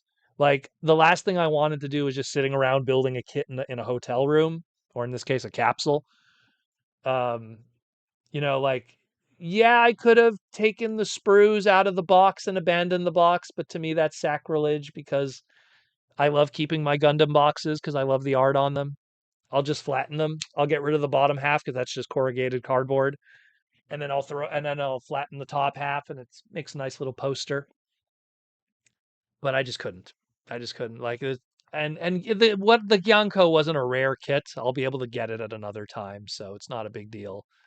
But that's kind of like the only one that I abandoned. There was so much Gundam there though that it was almost like the last thing on my mind.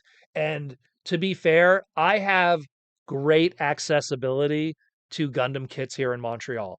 We have amazing Gundam stores here. We have an amazing Gundam community here. I've been building Gundam kits since 1997 because of how much easy access we had. We have such a huge anime community here that goes all the way back to like the 70s.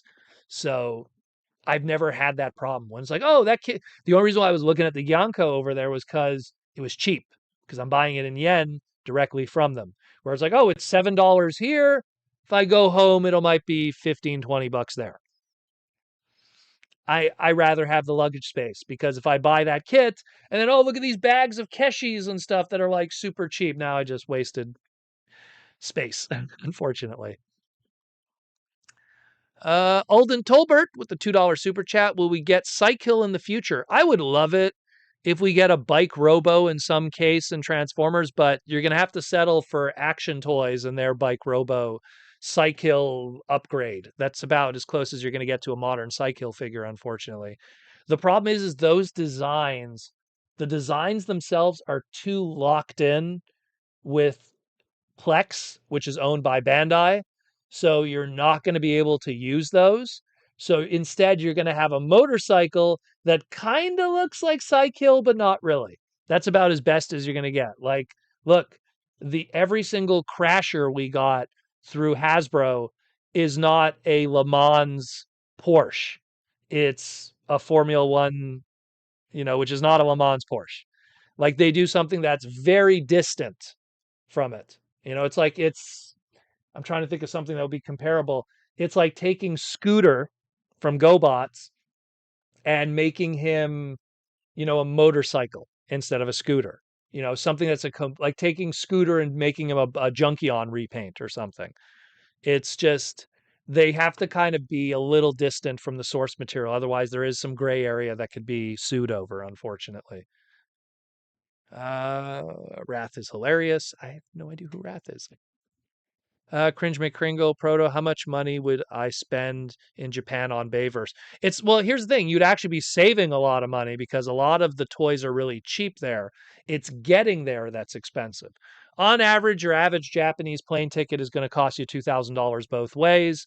Hotel, depending on where you go, will be, on the cheap end, $40 a day. On the expensive end, $200 a day. Cheap end being a capsule where all your stuff is exposed and not protected when you're not there, which is risky. Um, and then a closed hotel, $200 a day. Food is ridiculously cheap, so you'll save money on food. Food could be like $3 a meal sometimes, depending on where you go. And if you go to like a 7-Eleven, it could be even cheaper, depending on what you buy. Get an egg sandwich, that'll fill you up for like $1.70. So it's the toys are going to be cheap. It's getting there. If you could teleport to Japan, everything else is butter. Everything else is butter. You know, it's the getting there that's the problem. Where are we at? Fonhart. I'll be getting a John Bailey autograph on a blocky of G1 Soundwave of a TF1 Soundwave box piece tomorrow. Oh, very cool. Until we get our official TF1 Soundwave from Studio Series, then you could do that one. Mikey and Louie, we will get one in Marvel Toys 2-pack with Drax. What 2-packs with Drax? Am I missing a conversation somewhere? You can flatten them. There you go. Well, again, it's something where I'll figure something like again, the Gundam thing isn't too much of a difficulty. Speaking of Butters, where's Butters tonight? Where is Butters tonight? I'm surprised he isn't here because the weather's been really good recently. Surprised he didn't come down. Usually he comes to chill down now, like recently. It's funny when I'm doing the editing for the podcast, like he's all over. Like I'm trying to do on this exact setup, I'm trying to do the editing and then he'll like jump up and then he'll like sit on the keyboard and I'll be like, well, I'm never gonna get work done. But I am surprised he didn't come down today. Surprised. I think because we brought home so much stuff and then he starts sniffing all of it. Like, oh, what's this? What's this? Wrath is one of Ben's aliens from the second series. Okay. I apologize. I just don't know any of that stuff. Psykill is drag. Oh, it's having Psykill from Guardians of the Galaxy. That's Psykill. Well, again, I'm surprised all of that even happened. So weird, you know. It's so weird, but it's cool. I appreciated it.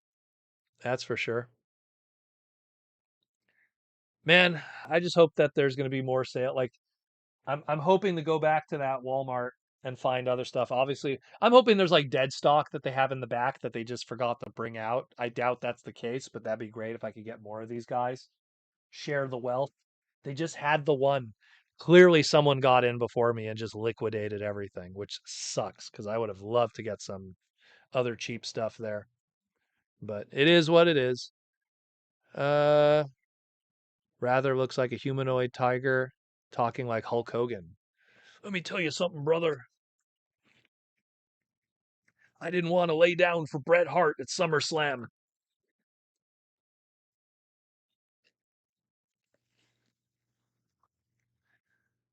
Hulk Hogan. I actually met Hulk Hogan. He was nice. He was nice. But it's funny because I met Hulk Hogan, and then I met Jimmy Hart, who was with Hulk Hogan because it's his manager, and I was actually more excited to meet Jimmy Hart. I'll be honest with you, because Jimmy Hart was the manager also for the Hart Foundation. I was a big Hart Foundation fan as a kid, so meeting Jimmy Hart, we sung Shawn Michaels' theme song together. There's some video footage out there of me and Jimmy Hart singing "Sexy Boy" together. Going to be more now with the jet fuel costs. Actually, Victory, Japan is unaffected by the fuel cost inflation thingy. Because that came up, that conversation, because I go to Japan back and forth all the time, and I was asking, like, is that going to affect travel? And they're like, no, Japan, for some reason, so far, Japan has not increased the prices yet. I saw for going to San Diego, because that's going to be my next big trip outside of TFCon, that one did increase in price, that one. So that kind of sucks, but it is what it is. Let me tell you something, brother. unions are bad, according to Hulk Hogan. Yeah, seriously. Jesse Ventura trying to start a union. You know, there's the old saying, when you're a child, you're a Hulk Hogan fan. When you're an adult, you realize Randy Savage was better. And Jesse Ventura was right. I love Jesse Ventura. He was the very first wrestling figure I owned was Jesse Ventura with his pose like this, the old LJN with his pink tights and his blue bandana. Jesse the Body. I'd love to meet him one day too. He doesn't do cons, which is a shame, but I'd love to meet him. Rodimus Supreme. TFW did a custom of that. Did I miss a conversation? Probably did. Probably did. But yeah, again, next stop is going to be, in terms of the events, guys, next stop, May 2nd, new Free Comic Book Day. May 2nd will be the next stop on this tour. So if you're in the Montreal area, I'll be at Cosmic Comics for Free Comic Book Day for the release of my book. Bonesaw is ready. For anyone that knows that. What else? And then after that, June is empty to my knowledge. I might take a small trip somewhere privately in June. And then July is going to be TFCon in Toronto. I believe someone asked if Aaron's going to be there. Aaron will not be at TFCon Toronto. He's still under his NDA. He will probably be returning for Orlando, so stay tuned for that. And then also in July is San Diego Comic-Con. I'll be there too. And then there's Otakuthon, which is the second largest anime convention in North America. I'll be at that one. That'll be in August? No, it's in August. Excuse me. That'll be in August. I don't know the situation with that yet. I know that I'm going to do stuff with Udon. We'll have a panel and everything. I don't know the extent of it, but it's still far away. Young. So Young knows what's up. June, November, maybe Japan. November for sure. November, Japan. Ichiban #1, Nippon. Let's make it happen, Young. Otherwise, we're going to Hong Kong. Yeah, Rudy Mac, Aaron. Unfortunately, there's stuff. It's unfortunately it's business, you know. But he'll be back. He'll be back. The following Toronto, he'll be back and stuff. It's just how it is, unfortunately. But you could enjoy Aaron on Icons. Let's go get those. Where's the slide? You could enjoy Aaron this way, as he tells you about Michael Bay and Steven Spielberg. Ventura probably avoids cons to avoid turning it into Predator again. Last time they met, it didn't go well for him. Running into Predator again. Interesting. It's true, yeah. Him and Apollo Creed didn't work out for them. Yeah, don't worry. In the absence of Aaron Archer, Ninjatron will be there. Ninjatron, are you going to have a panel? Are you going to have a panel again this year? You can let everyone know. I wish I don't know. I stopped doing panels. I should probably one day I should do panels again. I don't know. I don't have the time for them. Between the charity auction, the charity auction in itself eats me alive. Like after that Friday, I'm already out of no energy for the rest of the weekend. But I don't know. Maybe one day I'll do panels again. I keep getting invited to them, but it's just like, ugh, I don't know. I feel like I'm already accessible at my booth. You want a panel? Just come hang out at the booth. I'll just talk for an hour nonstop and then make people get sick of me. Look at that slick jacket. It's a Star Saber. Star Saber. The greatest swordsman in the universe. Star Saber. Let's say go.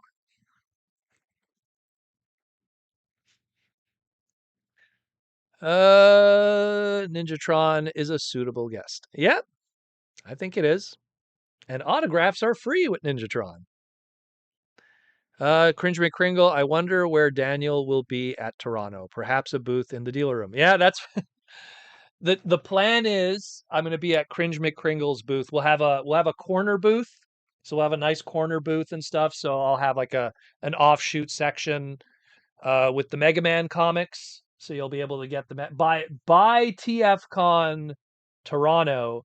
We'll have every single Mega Man comic book up to that point available. So we'll have timelines, issue number 0, 1, 2, 3, 4, probably 5, maybe not 5, but we'll have 1, 2, 3, 4, which and 4 is a great issue. Like that'll probably be one of the best issues anyway. So 4 will be an amazing read. 3 is good too. Those ones aren't out yet though, but they're really good. And then of course we'll have this will be. So what I'm going to do, I'm going to try to get a ton of extra copies of these, and these will be free with purchase. So if you buy any of my comics, I'll throw in the Proto Man book for free. I'll try to get like an extra 50 of them for people if you couldn't make it the free comic book day, which you should be able to. But if somehow you couldn't make it the free comic book day, I'll throw these in free with purchase for anyone that didn't get one. So, and autographs are free. I don't charge for autographs. So don't worry about that. A lot of people were asking that in LA. They were surprised. They were like so scared. Like they'd buy the book and they'd be like, "Are autographs free?" I'm like, "Oh yeah, don't worry, don't worry, don't worry." And I give a crazy autograph. I like draw a sketch and everything on it too. So I really go all out with the autographs. Um, and Ninjatron has stickers. Do you have new Mario stickers? I have some of your old ones. Yeah, I have them right here. Oh no, I can't reach them. Yeah. Your cool stickers. Oh no, I can't reach them. They're under the Michael Jordan cards. Hey guys, you want to see something really rare? Oh no, I probably should save it for another time. It's a little thing I'm doing with the Derek Wyatt estate. I'll just show you the back of it. This is Derek Wyatt's um, art school student ID. That's all I could show for now. Little something something with Derek and his family. We're trying to do a little display of stuff in the future. Stay tuned. Stay tuned for that. But I have a lot of stuff here on the side, working on some projects. And of course, the next TFCon exclusive. Anyone who picked up this bad boy here, congratulations. There will be a small assortment of those available for Toronto, so don't worry about that, as well as a new one that'll be debuting at Toronto also. So, but we'll cover that when we're 2 weeks out or something in July. So stay tuned. T-Formers 2002 Star Saber's already pretty unstoppable, but if he wields the Star Saber, he'll be a monster. Well, it's true. A Star Saber with the Star Saber. Star Saber with the Star Saber and the Sky Boom shield instead of his V shield. That'd be crazy. And then instead of having the big Buster cannon that Victory Leo comes with, he has the Requiem blaster. I've always felt, just a personal opinion, I've always felt that Star Saber and Atlas are the strongest individual Transformer Autobots easily.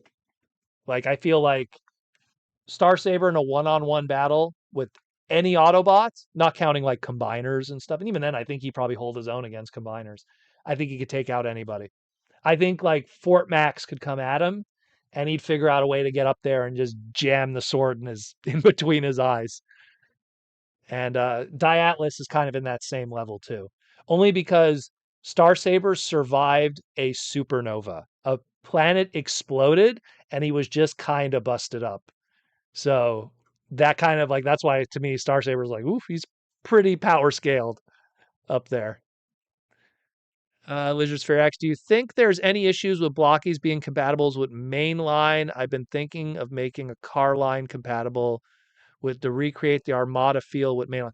Well, if you're talking about like the Galaxy designs, I think at some point they're going to probably tackle some of those because we're already seeing some of the Galaxy designs that are kind of getting outside of the traditional G1. So I could see that for sure. 100%. Lizard Sphere. And not to mention what we're seeing with the Defenders, and every so often we get an alt mode that's like animated or something. So, Tom Laney, so going to play stupid, do you have to do money exchange or use some American money? Are we talking about Japan? Japan, you have to, there's two ways. I always suggest to people that the best way, in my opinion, is don't exchange your money beforehand. Like, don't go to your local bank and get yen. You'll get a bad currency exchange. Go to Japan with American dollars. Don't bring 50s and 100s. They won't deal with those because there's no safety checks on those. Bring a bunch of 20s, right? And then find a money exchange at the airport. They give the best rate at the Japanese airport, not the American airport. They give a good exchange. Failing that, let's say somehow you run out of money, a slightly better exchange, not as good as the airport, go to a 7-Eleven, use your bank card. They'll give you a good, not the best exchange, but better. Failing all of that, just use your credit card in any situation. Otherwise, that's what I would do. If you're referring to that kind of money exchange. Joey's, what's for dinner, Proto? We bought Little Caesars pizza because we knew we were going to be busy with taxes and everything. So we're probably just going to have the leftovers of that. No joke. We just got a bunch. Usually we buy like 2 pies of Little Caesars. We kind of destroy the first one and then we like save the second one and then we just reheat it in the oven. Next day pizza. To quote Pizza Power, the Ninja Turtle song, Pizza Power, always good the next day. And it's true. So we're going to have day old Little Caesars pizza. We got their special pepperoni, and with the first one we ate was their her favorite. She likes stuffed crust with we call it Canadian, which is mushrooms and sausage. I'm too oily for me, but she likes it. So sometimes I like just a plain cheese pizza. Like I keep it simple, a little boring, but it's good. Lizard Sphere, I was talking about the vehicle line acting like mini cons. Oh, too big, unfortunately. I mean, like let's just use a good example. So this is like a Formula One, right? So one moment, my friends. Let me grab one for you that's Formula One related. Where is? Let me grab. While you look at my butt, let me grab Swindle. So here's Swindle. Everyone knows good old Swindle. And then here's, unfortunately, so you can see 2 Formula Ones. So unfortunately, a little too big. They're Hot Wheel size, 1/64 scale, you know. So, but it would be cool to do some mini cons. I mean, that'd be awesome. Do Duelor. Oh my god, I'd love it if they did Duelor.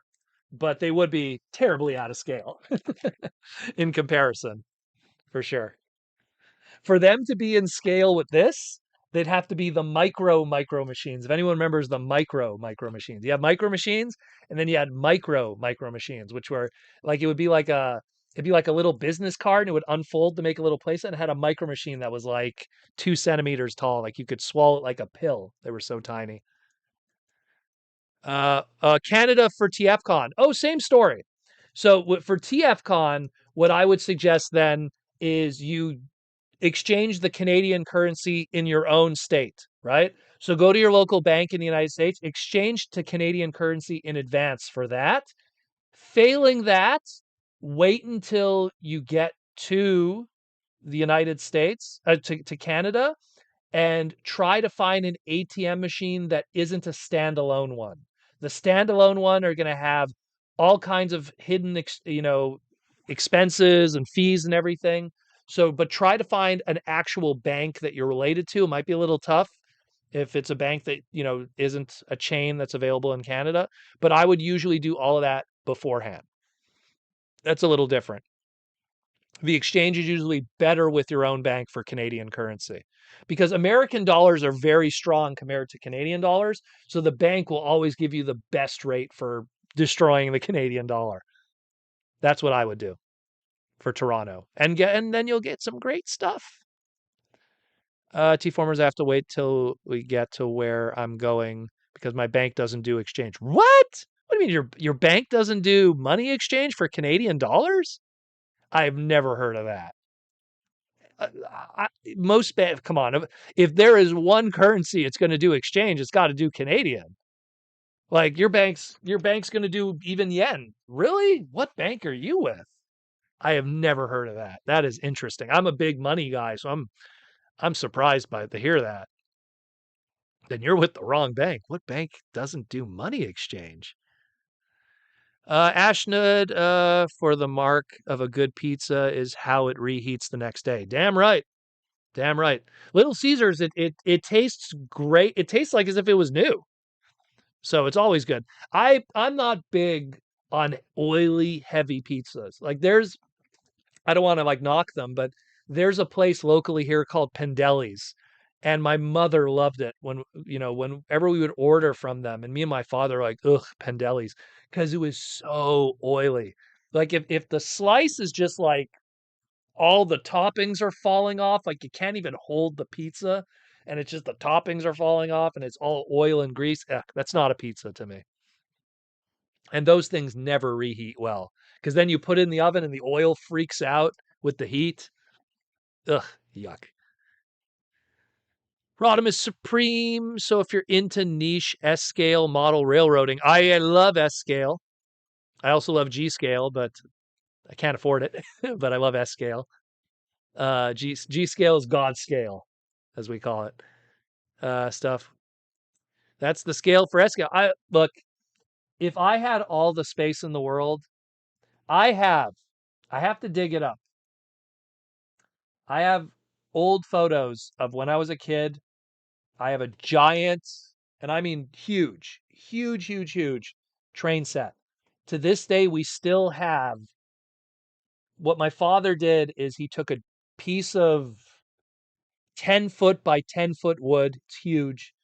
And he grass, the HO scale track, cork, trees, buildings. We did the whole 9 yards. And what was cool about it was in our kitchen. And when you were done with it, you just lifted it up like a board game, and it just would lean on the side of the wall. And then we ended up putting it in storage in my basement years later. And I still have it to this very day. I still have it. And all the HO scale stuff, all the buildings, like I still have it all. And it's just space. Where would I put it? I would love to put it up again. I don't know where I would put it, but I love all that stuff. S scale is more streamlined, smaller space. It's good. G scale, I'd love to have G scale, but I'm not a millionaire. When I win the lottery, when I win the lottery, and I promise you, if I win the lottery, I will share that money because it would be a gift from beyond if that somehow happened. So I'd have to give back. I'm big on karma. I always say it to my wife. I'm always like, I have to give back because life is so good that it's making me worry.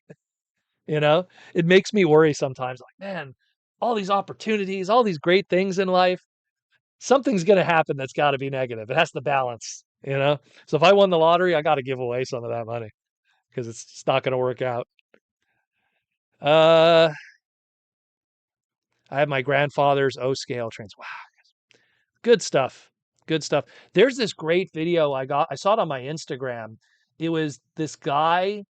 They bought a house, and clearly the original owner of that house was into trains. And you could see like the whole basement, like it's just empty. It's like imagine like I moved out and I just left all this shelving behind because it's all custom shelving. It was all train shelving. It all had little tracks on it. It was amazing. It was some old guy that passed away. And Protoman hits the lottery and then Canadian taxes. Yeah, that's the first thing. Yeah, can I win $40 million Canadian, and then the first thing Canadian taxes takes away 20 million of it. Oh, Canada. Ugh. Telling me, my friend. They don't tax lotteries in Canada? Are you sure? Do they not? I thought they do. They tax us for everything else. They're not going to tax us on our lottery? Really? We get screwed everywhere else. I've seen the inside of a hospital or anything like that 3 times in my entire life. Good old Canadian healthcare is working out for me. While on, I probably lost over $1 million in paying taxes, and I'm not over exaggerating there. I wouldn't be surprised. Uh, oh no, only 20 million. Yeah, I'd lose half of it right there. I heard casinos in Canada give the best exchange rate, but I've never taken the time to find out. I guess so. They're trying to get your money, so they want you to exchange it and then lose it right away. That wouldn't surprise me. That wouldn't surprise me at all. Yeah, I think Rudy is right. Oh, okay. I didn't know. I guess so. Well, I haven't won the lottery yet, so that is good news then. You wouldn't compare about 20 million Canadian. Well, surprise to you, 20 million Canadians probably only like 9 million USD, which is still great, but that's another reality that'll settle in very quickly. It's not taxable. Wow. Well, that's fantastic. Wow, Canada, for once we don't get screwed over. That's great. That's fantastic. Oh, and we are over the 2-hour mark. Damn. I got to go have a slice. A nice slice. The nice slice. Ninja pizza. The nice slice. Anyways, guys, thank you for all the love and support today. It was a great live stream. Almost didn't happen because of how late we came in. But yeah, thanks for all the love and support, guys. Once again, if you want to continue supporting the podcast, we have the Patreon link down there. Come join us on the Patreon. We have some exclusive stuff we recently added. Because when you join the Patreon, it gives you access to the Discord, and the Discord has a whole bunch of yummy things on there. That's all I'm going to say. So go check that out on the Discord, as well as the other goodness. What am I going to do now? Not much today. I have to sort all the stuff. That's what I'm going to do more than anything. But yeah, check it out, yo. Go check out Icons Unearthed, Transformers with Aaron Archer. Go check out the Toy Armada with Aaron Archer if you haven't already. Go buy some cool stuff from Symbiote Studios. As always, go get yourself a Shockwave plush. Go get yourself a good old Shockwave. Look how big these things are. They're not tiny, my friend. Look at that. Look at my big old head compared next to it. I'm a big old 6-foot dummy. Got some of Butter's hair on you, Shockwave. We get a Shockwave plush, official. Check that out, yo. And yeah, otherwise that's it for tonight. Again, hit that Patreon link. Come join us. Join the Patreon and chillax and rock out with the robots in the skies. Thank you for all the love and support.